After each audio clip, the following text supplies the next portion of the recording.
नमस्कार, मैं हूं राजन झा और दक्षिण पंथ के नए वीडियो में स्वागत है आपका। पीएम मोदी का शपथ ग्रहण हो चुका है और जो राम को लेकर आए उनको देशवासी लेकर आ गए।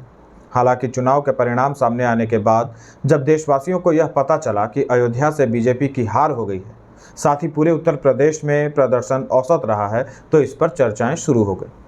विपक्ष अति उत्साहित होकर कहने लगा कि राम जी ने और अयोध्या वासियों ने बीजेपी को नकार दिया है। विपक्ष को छोड़िए, जो भाजपा के सपोर्टर हैं उन्होंने भी विश्लेषण पर विश्लेषण करने आरंभ कर दी। कई थ्योरी दी गई, कई साल पुराने वीडियो वायरल किए जाने लगे और उसके आधार पर यह बतलाया जाने लगा कि अयोध्या के लोग भाजपा से नाराज थे, इसलिए उन्होंने उनके विरुद्ध वोटिंग की।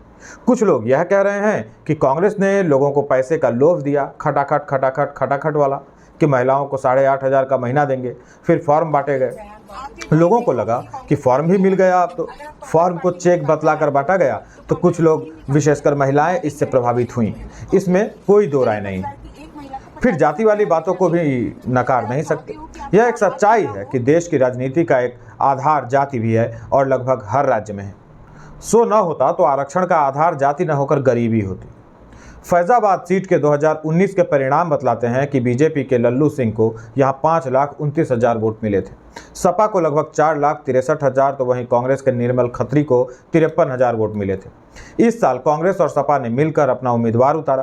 कांग्रेस और सपा के उम्मीदवार के वोटों को जोड़ दिया जाए तो होते हैं लगभग 5,20,000। 2014 की तुलना में 2019 में लल्लू सिंह के जीत का प्रतिशत कम हुआ था। लल्लू सिंह से स्थानीय नाराज हैं। इसकी खबर यदि आपको और हमको मिली तो बीजेपी वालों को भी मिली ही होगी, परंतु वहां उम्मीदवार नहीं बदला गया और जहां आवश्यकता नहीं थी वहां उम्मीदवार बदल दिया गया। यदि आप विश्लेषण करने ही बैठे हैं तो फिर आपको कई एस्पेक्ट्स पर नज़र दौड़ानी पड़ेगी। सबसे पहली बात कि बीजेपी अयोध्या में नहीं हारी। दूसरी बात, संसदीय क्षेत्र का नाम फैजाबाद है, जिसमें दरियाबाद, रुदौली, मिल्कीपुर, बीकापुर जैसे विधानसभा क्षेत्र आते हैं। आप एक बार इस पर नज़र डालिए कि विधानसभा वार किस गठबंधन को कितनी सीट मिली। रुदौली बीजेपी को वोट मिले 92,410, इंडी गठबंधन को मिले 1,04,113 वोट, लगभग 8,000 वोट अधिक। मिल्कीपुर में इंडी को 95,612, बीजेपी को 87,879। बीकापुर में इंडी को 1,22,543 वोट मिले तो बीजेपी को 92,859 वोट प्राप्त हुए। यहाँ अंतर हो गया लगभग 30,000 वोटों का। दरियाबाद विधानसभा में इंडिया ब्लॉक को 1,31,277 वोट मिले, जबकि बीजेपी को 1,21,183 वोट मिले। वहीं अयोध्या में इंडी ब्लॉक को 1,04,000 वोट मिले, बीजेपी को 1,04,671 वोट मिले। अर्थात अयोध्या में बीजेपी को 4,500 वोट ज़्यादा मिले। परंतु सड़क से लेकर सोशल मीडिया तक पर अयोध्या वासियों को बीजेपी के हार का दोषी ठहराया जा रहा है। लोग कह रहे हैं कि अयोध्या ने बीजेपी का साथ नहीं दिया, जबकि अयोध्या ने ही इस विपरीत समय में सब कुछ झेलते हुए भी, लल्लू सिंह को बर्दाश्त करते हुए भी अपने यहाँ से जिता दिया, परंतु अन्य क्षेत्रों में जाकर वो धराशायी हो गए, जिसके अनेक कारण लोग पहले ही से बतला रहे हैं। कोई कह रहा है कि अयोध्या जाओ, राम जी के दर्शन करो, लेकिन वहाँ के लोगों से कुछ मत खरीदो, मतलब अयोध्या वालों को किसी तरह का फ़ायदा मत दो। हालांकि ये सब एक पक्षीय नहीं है। सोशल मीडिया पर अयोध्या हारने पर बीजेपी को चिढ़ाने वाले पोस्ट भी देखे जा रहे हैं। विरोधियों का समझ में आता है कि ऐसा करेंगे ही, पर हिंदुओं को यहाँ समझदारी से चलना होगा। विरोधी विकास का जवाब लालच से दे रहे हैं। भाजपा थिंक टैंकर्स को इसका काट निकालना होगा। सीएम योगी के लिए भी कई चुनौतियां हैं। ताबड़तोड़ फैसले और एक्शन वाले सीएम योगी को भी अपनी शैली बदलने की आवश्यकता नहीं है। आवश्यकता है तो बस लोगों को और अधिक जागरूक करने की। नेताओं द्वारा जातियों में बांटकर राज करने की चाल को विफल करने का उत्तरदायित्व केवल भाजपा पर ही नहीं है, लोगों पर भी है। यदि लोगों को ऐसा लगता है कि भाजपा ने जिसे टिकट दिया है वह उम्मीदवार उनके पसंद का नहीं है, तो अन्य पार्टी को वोट देने के स्थान पर नोटा को वोट दें, लेकिन वोट देने के लिए अवश्य बाहर आएं। आपके पसंद के प्रत्याशी जीते, इसके लिए आपका मतदान भी आवश्यक है। आपको मुस्लिम बहुल पोलिंग स्टेशंस की तस्वीरें और वीडियो देखने चाहिए। साथ ही मुस्लिम बहुल पोलिंग बूथ पर वोटिंग प्रतिशत भी देखने चाहिए। आपकी तुलना में 1.5 गुना 2 गुना अधिक वोटिंग होती है। इसलिए नहीं क्योंकि लोकतांत्रिक प्रक्रिया में उनका विश्वास है, इसलिए क्योंकि हिंदू और विशेषकर बीजेपी उम्मीदवार उन्हें पसंद नहीं है। टीएमसी की टिकट पर यूसुफ पठान ने अधीर रंजन चौधरी को हरा दिया, जिस यूसुफ पठान ने चुनाव से पहले कभी बहरामपुर में कदम तक नहीं रखा होगा। हमें इस सत्य को स्वीकार स्वीकार करना होगा कि हम हिंदू संगठित रहेंगे तो सुरक्षित रहेंगे, सुरक्षित रहेंगे तो जाति मिलेगा, आरक्षण मिलेगा, अनाज मिलेगा, घर भी मिलेगा, नौकरी, कारोबार, उन्नति सब प्राप्त होगा। असुरक्षित रहेंगे तो दुनिया के सामने वीडियो बना बनाकर गिड़गिड़ाते रहेंगे कि देखो कल मेरे भाई को इस निंदा के आरोप में मार दिया, आज मेरी बहन को उठाकर ले गए।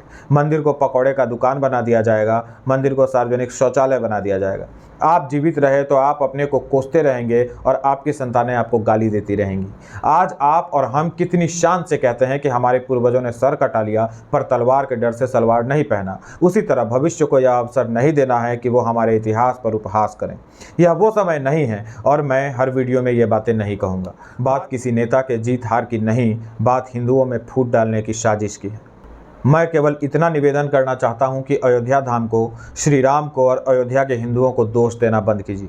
ऐसा करके आप विरोधियों की चाल में नहीं, जाल में फंस रहे हैं। वो यही चाहते हैं, आपको आपके राम से तोड़ देना चाहते हैं। जब राम मंदिर की प्रतिष्ठा हो रही थी, पूरे देश में भगवा लहराया गया था। गलियों से लेकर चौराहों तक, झोपड़ी से लेकर महलों तक, छोटी बस्ती से लेकर बड़े शहरों तक सिर्फ भगवा ही भगवा नजर आ रहा था, जिससे विरोधियों का कलेजा मुंह को आ गया था। एक होते हिंदुओं से शत्रु खेमे का हर उन्मादी घबरा गया था। उन्होंने देखा कि त्रेता की अयोध्या कलयुग के मोदी काल में आकर 10 वर्ग किलोमीटर से कैसे 33 लाख वर्ग किलोमीटर क्षेत्र में विस्तार पा गया।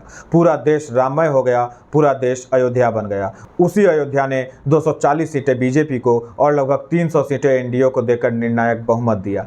आप ही की एकता का नतीजा है कि जो राम को लाए हैं वो सत्ता में वापस आए हैं। इसलिए इसे ऐसे देखिए कि श्री राम की कृपा से ही विदेशी ताकतों, झूठ, छल और प्रपंचों को भेद कर हिंदुओं ने अपने पसंद के नेता को गद्दी सौंप दी। आप यह क्यों नहीं देखते कि भगवान विष्णु अपने राम स्वरूप का मंदिर बनवाकर अगला टास्क आपके सामने रख चुके हैं। उड़ीसा की 21 में से 20 सीटें देकर भगवान जगन्नाथ कह रहे हैं, अयोध्या का कार्य संपन्न हुआ, मिशन काशी मथुरा के कार्य में लग जाओ मेरे भक्तों। यह जनादेश हिंदुओं की एकता को जोड़ने वाला और मजबूत करने वाला जनादेश है। अंत में केवल इतना ही कहूँगा कि यदि कुछ लोग अयोध्या धाम से रुष्ट हैं तो रुष्ट मत होइए। ऐसा कुछ नहीं हुआ है, क्योंकि कुछ विधानसभा क्षेत्रों में कुछ वोटों के कम मिल जाने से यह साबित नहीं हो जाता कि राम की और राम भक्तों की हार हो गई है। ऐसा होता तो मोदी की जगह कोई मंदबुद्धि राजकुमार शपथ ग्रहण कर रहा होता। लाखों की संख्या में आज भी लोग अयोध्या जा रहे हैं, आप भी जाइए। अयोध्या वासियों को गले लगाइए, उन्हें धन्यवाद ज्ञापित कीजिए, उन्हें अपने से अलग मत कीजिए। मंदिर में विराजमान रामलला के दर्शन कीजिए, उनके मुख पर विराजमान सुंदर स्मित आपको धन्य कर देगा। जय सिया राम।